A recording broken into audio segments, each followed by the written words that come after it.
Hello दोस्तों, आज हम पढ़ेंगे स्वर संधि और स्वर संधि के अंतर्गत हम पढ़ेंगे दीर्घ संधि, आयाति संधि, यण संधि, वर्धी संधि और गुण संधि। तो इन पांचों संधियों के बारे में हम पढ़ेंगे आज। तो शुरू करते हैं दीर्घ संधि से। अब संधियाँ सीखते कैसे हैं, संधियाँ सीखने का सही तरीका क्या है, ये हम आज जानेंगे।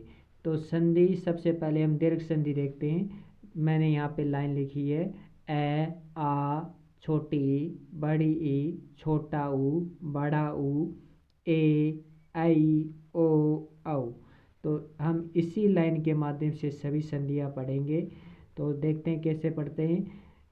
तो पहले मैंने लिया है ए आ ई ऊ ऊ, यानी ए से लेकर ऊ तक, ए से लेकर बड़ा ऊ तक हम इनका प्रयोग हम दीर्घ संधि में करते हैं। तो ए आ ई ऊ ऊ। दीर्घ संधि होती क्या है? समान स्वरों के सामने समान स्वर, समान स्वरों के सामने समान स्वर। और स्वर छोटा बड़ा हो सकता है, स्वर छोटा बड़ा हो सकता है, लेकिन समान स्वर के सामने समान स्वर आता है। इसी को ही दीर्घ संधि कहते हैं। जैसे ए प्लस ए आ प्लस ए आ प्लस आ ए प्लस आ छोटी प्लस छोटी बड़ी ई प्लस छोटी बड़ी ई प्लस बड़ी ई छोटी ई प्लस बड़ी ई छोटा ऊ प्लस छोटा ऊ बड़ा ऊ प्लस छोटा ऊ बड़ा ऊ प्लस बड़ा ऊ छोटा ऊ प्लस बड़ा ऊ। तो इस प्रकार हमने देखा कि समान स्वरों के सामने समान स्वरों के सामने समान स्वर आया, समान स्वरों के सामने समान स्वर आया। स्वर है वो छोटा बड़ा हो सकता है, स्वर है वो छोटा बड़ा एक दूसरे के सामने हो सकता है, लेकिन स्वर वो समान होने चाहिए। इसी को कहते हैं दीर्घ संधि। जैसे हमने यहाँ पे टुकड़े कर दिए, जैसे ए के सामने ए आ, ई के सामने ई और ऊ के सामने ऊ आते हैं। इसी को कहते हैं दीर्घ संधि। ए आ के सामने ए आ, ई के सामने ई ऊ के सामने ऊ आते हैं। जैसे यहाँ पे ए आ के सामने ए आ आया, ई के सामने सिर्फ ई आया और ऊ के सामने सिर्फ ऊ आया। इसी को कहते हैं दीर्घ संधि।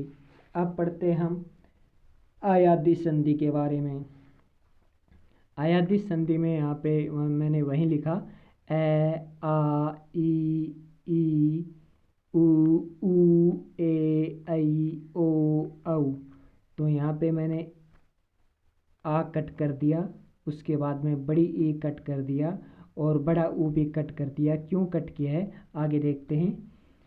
अब मैंने यहाँ पे 4 अक्षर लिए हैं, ए आई ओ औ। तो ये 4 वर्ण मैंने लिए हैं, वर्ण लिए हैं मैंने ए आई ओ औ।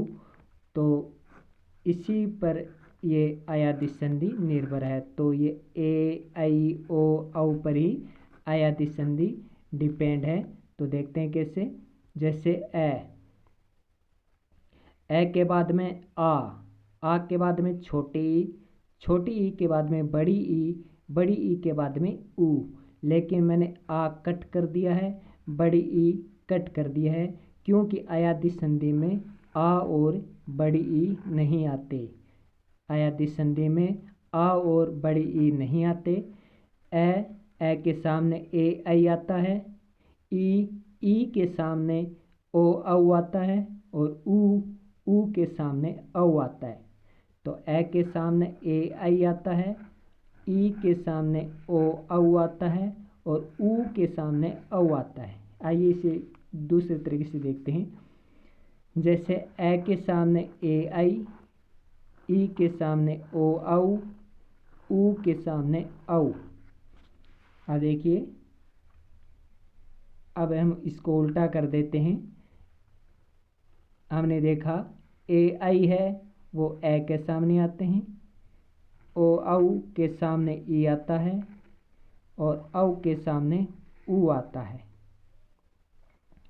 तो ए आई के सामने ए आता है तो बन जाता है ए के सामने ए आता है तो आई बन जाता है, आई के सामने ए आता है तो आई बन जाता है, ओ के सामने ई आता है तो अभी बन जाता है, औ के सामने ई आता है तो आवी बन जाता है, और औ के सामने ऊ आता है तो आऊ बन जाता है। तो हमने देखा कि आ नहीं आया इसमें, तो मैंने यहाँ पे आ कट कर दिया। हमने देखा कि ओ औ के सामने छोटा ई आया लेकिन बड़ा ई नहीं आया, तो मैंने यहाँ पे बड़ा ई कट कर दिया।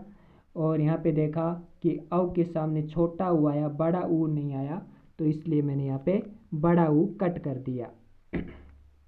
अब अगला यहाँ पे मैंने दे रखा है फिर से कि ए आई के सामने ए आया, ओ औ के सामने ई आया, और औ के सामने ऊ आया।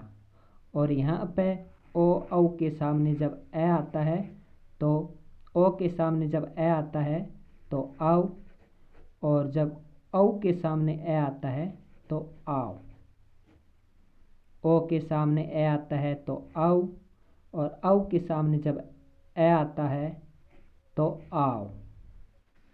तो यहाँ पे मैंने लिख रखा है और औ के सामने जब ए आता है तो औ और आओ हो जाता है, ओ के सामने ए आता है तो आओ, और औ के सामने ए आता है तो आओ। तो यहाँ पे हमने देखा कि ए आई के सामने ए आता है तो ए और आए हो जाता है, औ और औ के सामने ई आता है तो अभी और आवी हो जाता है, औ के सामने ऊ आता है तो आऊ हो जाता है, ओ के सामने ए आता है तो आऊ हो जाता है, औ के सामने ए आता है तो आव हो जाता है। तो ए और आई के सामने ए आता है, और औ के सामने ई और ऊ आता है, ओ के सामने जब ऊ आता है तो आऊ हो जाता है, आऊ। तो इस प्रकार अयादी संधि में आ और बड़ी ई और बड़ा ऊ का कोई रोल नहीं है। तो इस प्रकार ए आई ओ औ के सामने ए ई ऊ आते हैं, ए आई ओ औ के सामने ए ई ऊ आते हैं, उसी प्रकार ओ औ के सामने ए आता है। तो अगर इस प्रकार का स्ट्रक्चर हो तो इसका मतलब ये अयाती संधि है। अब हम देखते हैं गुण संधि। गुण संधि में मैंने ये लिया है फिर से ए आ ई ऊ ऊ ए ऐ ओ औ। तो मैंने लिया ए के सामने ई, ए के सामने छोटी बड़ी, आ के सामने छोटी ई बड़ी ई, ए के सामने छोटा ऊ बड़ा ऊ, आ के सामने छोटा ऊ बड़ा ऊ। तो इसी को कहते हैं गुण संधि। ए के सामने छोटी ई बड़ी ई, आ के सामने छोटी ई बड़ी ई, ए के सामने छोटा ऊ बड़ा ऊ, आ के सामने छोटा ऊ बड़ा ऊ। जैसे यहाँ पे ए के सामने, तो ए के सामने छोटी ई और बड़ी ई, आ के सामने छोटी ई बड़ी ई, ए के सामने छोटा ऊ बड़ा ऊ, आ के सामने छोटा ऊ बड़ा ऊ। कहने का मतलब है, समझ लिए ए है वो छोटा भाई है और आ है वो बड़ा भाई है। तो जो छोटा भाई जिसको अनुसरण कर रहा है, बड़ा भाई भी उसी को ही अनुसरण कर रहा है। मान लीजिए ये ई और ई स्त्रियां हैं, यानी ये इसकी फ्रेंड हैं, और ए और ऊ है और वो बड़ा ऊ है, ऊ और बड़ा ऊ है वो इसके फ्रेंड हैं जो कि लड़के हैं।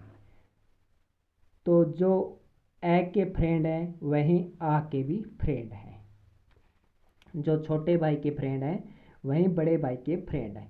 ये लड़कियां छोटे भाई की भी फ्रेंड हैं और बड़े भाई की भी फ्रेंड हैं, और ये लड़के छोटे भाई के भी फ्रेंड हैं और बड़े भाई के भी फ्रेंड हैं। तो इसी को कहते हैं गुण संधि।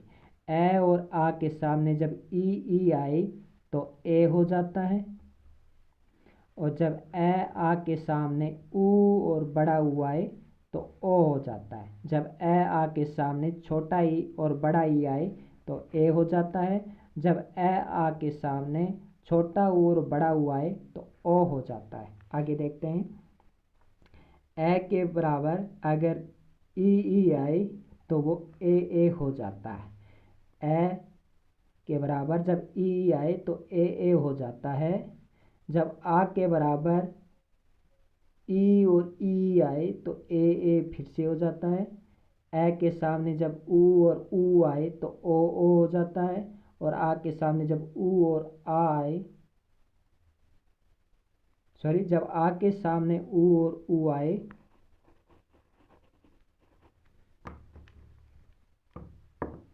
तो ओ हो जाता है। अगर ए आ के सामने री आए तो अर हो जाता है। कहने का मतलब है ए की जो फ्रेंड है वही आ की फ्रेंड है, ए की जो फ्रेंड है वही आ की फ्रेंड है। इसलिए दोनों के साथ क्या हो रहा है, बराबर बर्ताव हो रहा है। यानी ए की फ्रेंड कौन है, ई। आ की फ्रेंड भी कौन है, ई। ए की फ्रेंड कौन है, ऊ। और आ के फ्रेंड कौन है, ऊ। यानी दोनों की सेम फ्रेंड है, दोनों के सामने सेम ही वर्ण आएंगे, इसलिए दोनों के साथ सेम बर्ताव होगा, सेम बिहेवियर होगा। तो इस प्रकार ए के सामने छोटा ई बड़ा ई आए तो ए होते हैं। जब आ के सामने छोटा ई बड़ी ई आए तो ए होते हैं। ए के सामने जब ऊ और बड़ा ऊ आए तो ओ होते हैं। और आ के सामने जब छोटा ऊ बड़ा ऊ आए तो ओ होते हैं। तो कहने का मतलब है कि ए आ के सामने ई आए तो ए होता है।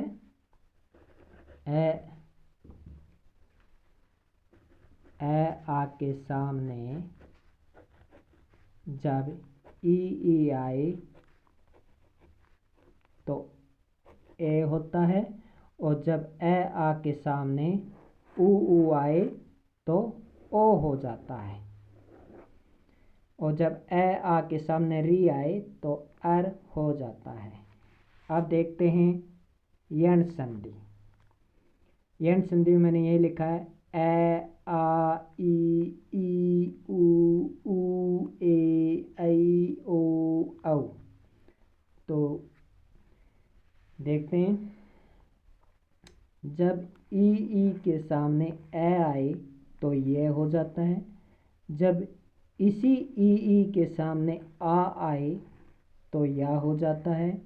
जब ई के सामने ऊ आए तो यू हो जाता है। जब इसी ई के सामने बड़ा ऊ आए तो बड़ा यू हो जाता है।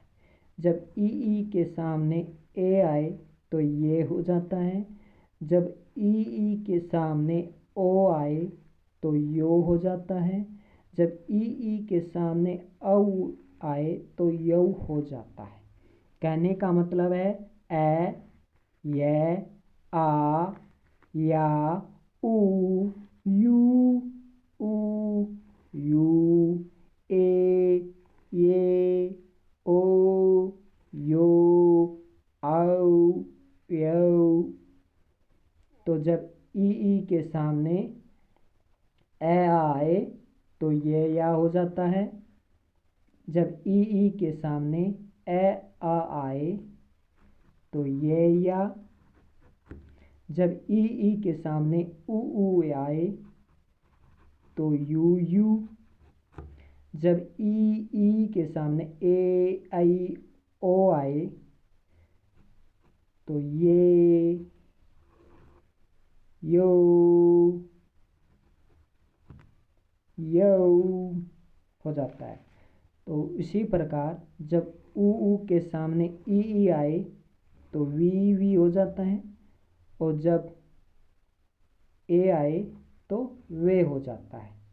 आगे फिर से देखते हैं कि जब ऊ के सामने ई आए तो वी हो जाता है। जब ऊ के सामने ए आए तो वे हो जाता है। देखो ऊ प्लस ई वी, ऊ प्लस बड़ी ई बड़ी वी ऊ प्लस ऊ, छोटा ऊ या बड़ा ऊ प्लस ए वे। तो छोटा ऊ प्लस बड़ा ऊ प्लस ई वी, छोटा ऊ या बड़ा ऊ प्लस बड़ी ई बराबर बड़ी वी।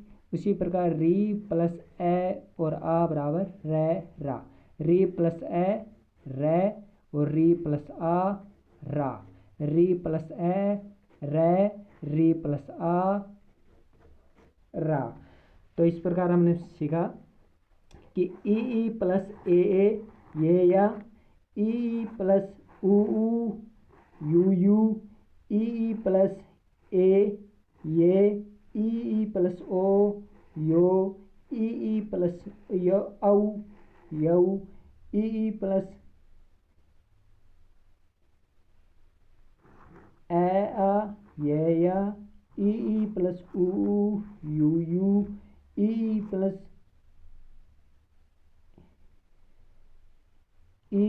ए ये, ई प्लस ओ यो, ई प्लस औ यौ। इसी प्रकार हमने पढ़ा कि ऊ प्लस ई वी और ऊ प्लस ए वे और री प्लस ए आ यानी रे रा, री प्लस ए रे, री प्लस आ रा। तो इस प्रकार हमने यंड संधि भी पढ़ा। तो इस प्रकार हमने 4 संधियाँ इसमें स्वर संधि में पढ़ ली हैं। यंड संधि, गुण संधि, अयादि संधि, दीर्घ संधि। अगले में हम बची है एक वृद्धि संधि, उसके बारे में पढ़ेंगे। फिर उसके आगे हम इस पर प्रैक्टिस करेंगे। धन्यवाद।